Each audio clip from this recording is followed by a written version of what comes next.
Imagine this. You're standing in a dimly lit room. The walls are lined with mirrors, but none of them reflect your true face.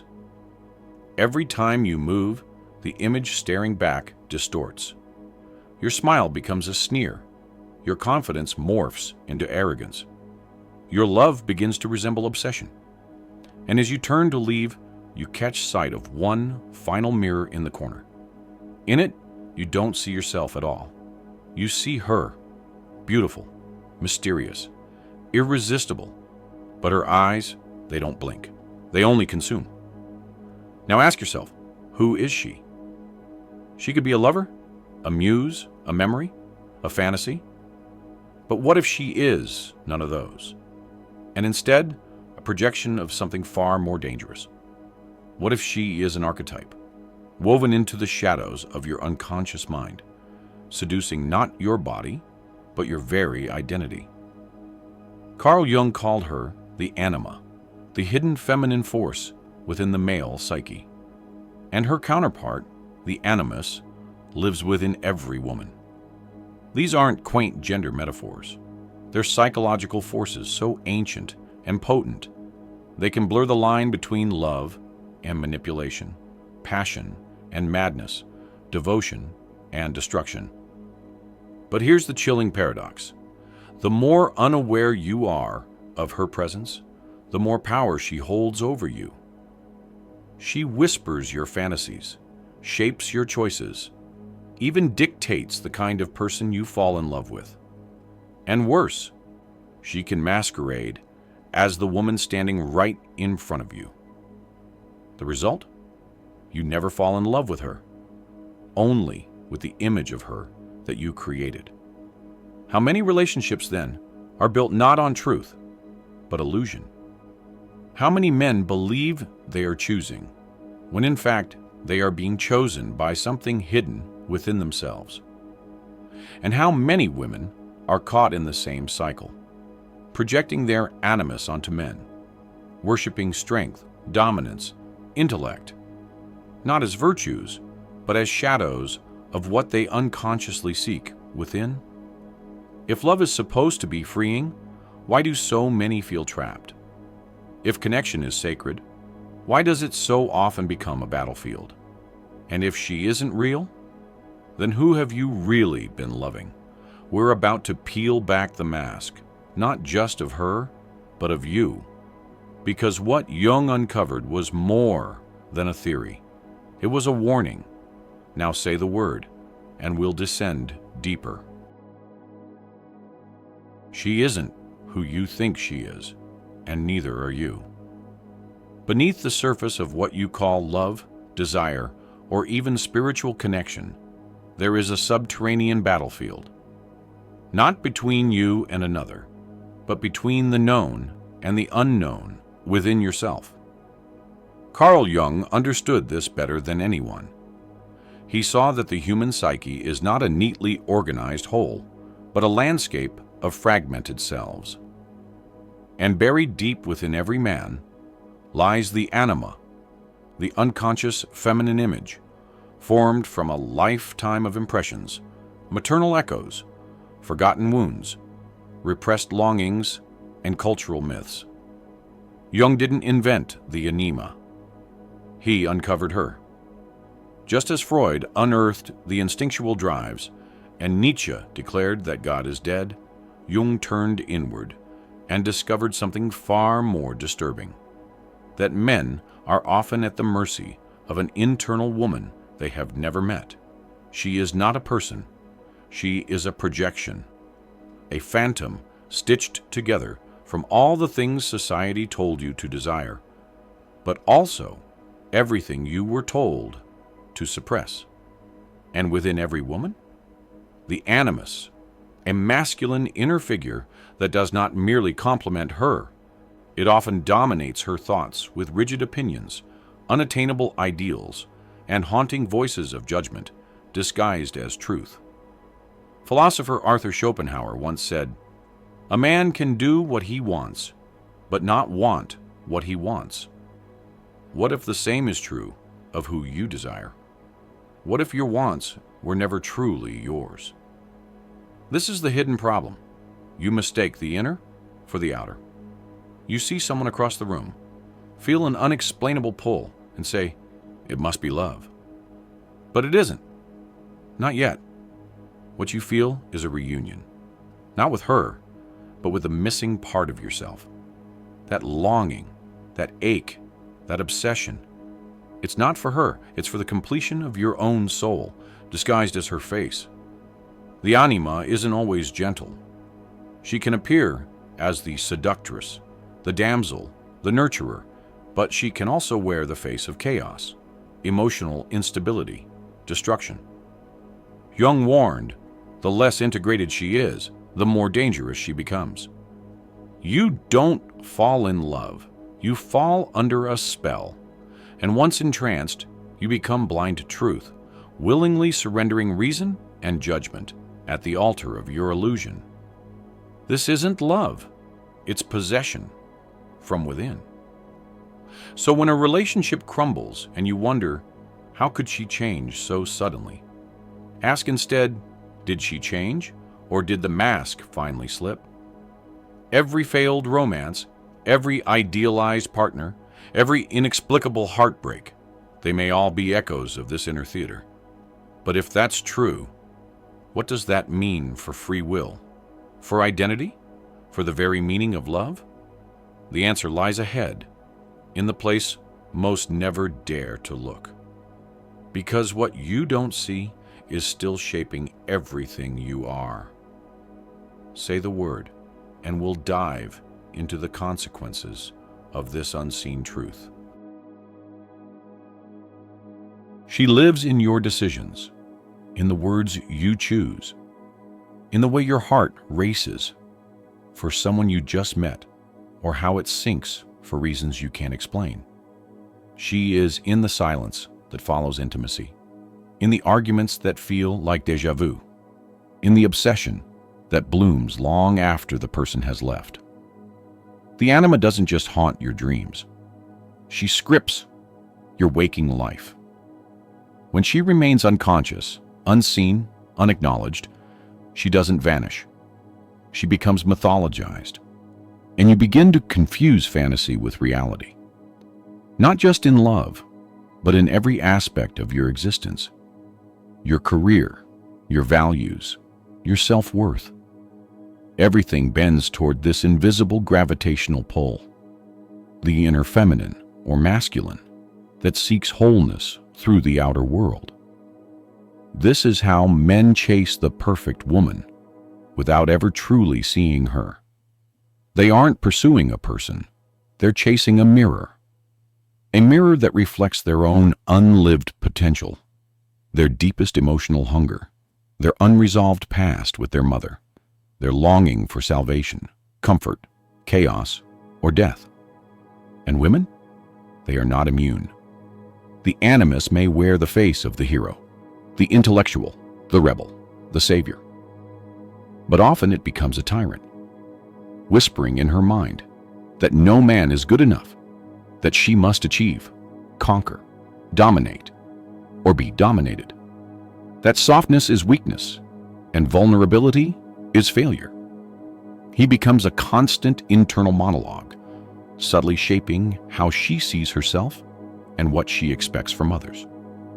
Modern society only sharpens this illusion.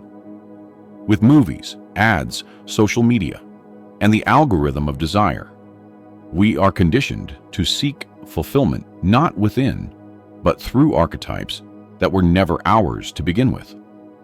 Beauty becomes currency. Strength becomes virtue. Romantic idealism becomes a trap.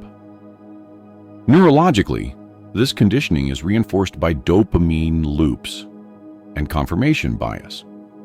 We fall in love, not with people, but with the stories we've told ourselves about them. And our brains filter out anything that contradicts the dream. So when reality pierces the fantasy, when the partner doesn't behave as expected, there's a collapse, disillusionment, rage, grief, not because they betrayed us, but because they failed to uphold the illusion we unconsciously demanded of them. We never gave them the chance to be real, because we never confronted the ghost inside us first. This is the cost of unconscious love, a cycle of projection, disappointment, and pain. A life spent chasing shadows while believing you're chasing soulmates. And perhaps the most dangerous part? You begin to prefer the illusion. It feels safer, cleaner, more controllable. But at what cost? The time has come to tear down the illusion, to confront the shadow, to rebel. Ready to break the cycle? The rebellion begins now. You were never meant to stay asleep. The mirror you've been gazing into, the one that's reflected back countless faces of lovers, idols, and enemies, it can be shattered.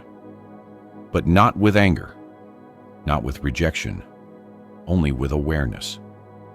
Rebellion, in the Jungian sense, doesn't begin with outward defiance. It begins in the quiet moment, when you choose to look inward, really look, and ask, what part of me have I disowned and projected onto others? The anima isn't your enemy, nor is the animus. They are guides, messengers from the unconscious, but only when made conscious. When they remain unseen, they possess. When seen, they integrate. That is the path toward wholeness. To break free, you must begin by reclaiming what you've given away. The adoration you pour into her beauty, her mystery, her emotional depth. Look closer. These are elements of your own soul, unacknowledged. That longing you feel? It's the ache of your own forgotten self calling out for reintegration. Jung called this individuation, the sacred process of becoming whole, of uniting the conscious and unconscious, of dissolving the masks. For a man, this means acknowledging the inner feminine, his capacity for emotion, intuition, vulnerability, and spiritual connection, not as weaknesses to be hidden, but as essential truths. For a woman, it means facing the animus, not as a tyrant or unreachable ideal, but as the voice of reason, courage, assertiveness, and inner authority that she can own for herself. But this is not a comfortable path. It demands psychological death, the crumbling of false identities, the mourning of illusions, the end of unconscious romanticism. You may lose people. You will lose fantasies. But in their place, you will find something you've never truly known. Authentic connection. Not the high of projection, but the grounded clarity of presence. Not the rush of obsession, but the depth of understanding. Relationships built not on archetypal possession, but on mutual awareness. And there are those who have walked this path.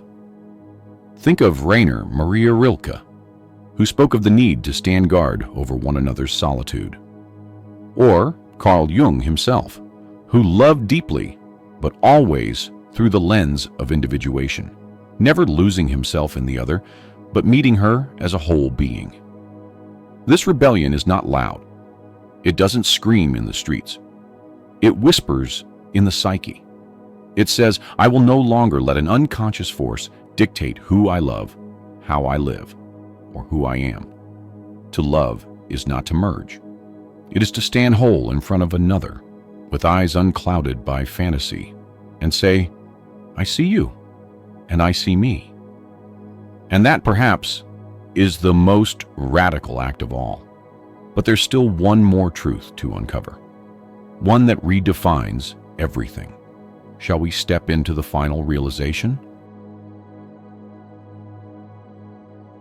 You thought this was about them, about her, about him, about the people who've broken your heart, stirred your soul, or left you aching in the middle of the night. But it never was. This was always about you. Here is the final truth. The lover you've been searching for, the one who would finally complete you, never lived outside of you. Not once, not ever. Carl Jung didn't merely warn of the dangers of projection. He revealed something more haunting, that we pursue others to fill a void that only self-reclamation can heal. We don't fall in love with people. We fall in love with our lost selves, reflected back through someone else's eyes. The Anima and Animus were never meant to be externalized forever. Their purpose was to guide you toward inner balance. But most people never make it that far. They stop at the surface, mistaking the reflection for the source. You weren't betrayed by her. You betrayed yourself the moment you handed her your soul and asked her to guard it. You weren't abandoned by him. You abandoned your own inner strength the moment you believed only he could lead you. Do you see the shift? The goal is not to find someone who completes you. The goal is to become someone who no longer needs completion. And from that place of inner wholeness, love is no longer hunger. It is abundance. It is not a rescue mission. It is a sacred dance between two beings who have stopped chasing phantoms and started seeing what is real. This is the place beyond illusion, where the anima is no longer a temptress or a savior, but a companion balanced within. Where the animus is no longer a tyrant or a god, but a steady force you've learned to embody. You become the mirror. You no longer seek yourself and others because you've met the stranger within and made peace. That's the final task, to turn inward, to meet your shadow, to fall in love with the hidden parts of yourself that you once feared, denied, or gave away. Only then can you truly love someone else. Only then does love stop being a transaction or a projection and become what it was always meant to be, an act of freedom. So ask yourself, here at the end, who have you truly loved? And more importantly, have you ever really seen yourself? This isn't just psychology. This is the soul's awakening. When the mask falls away, when the illusion dies, when you stop mistaking your wounds for destiny, you become dangerous, free, whole. And in that moment, you will know. The greatest love story is the one where you return to yourself. The mirror is broken. Now walk through.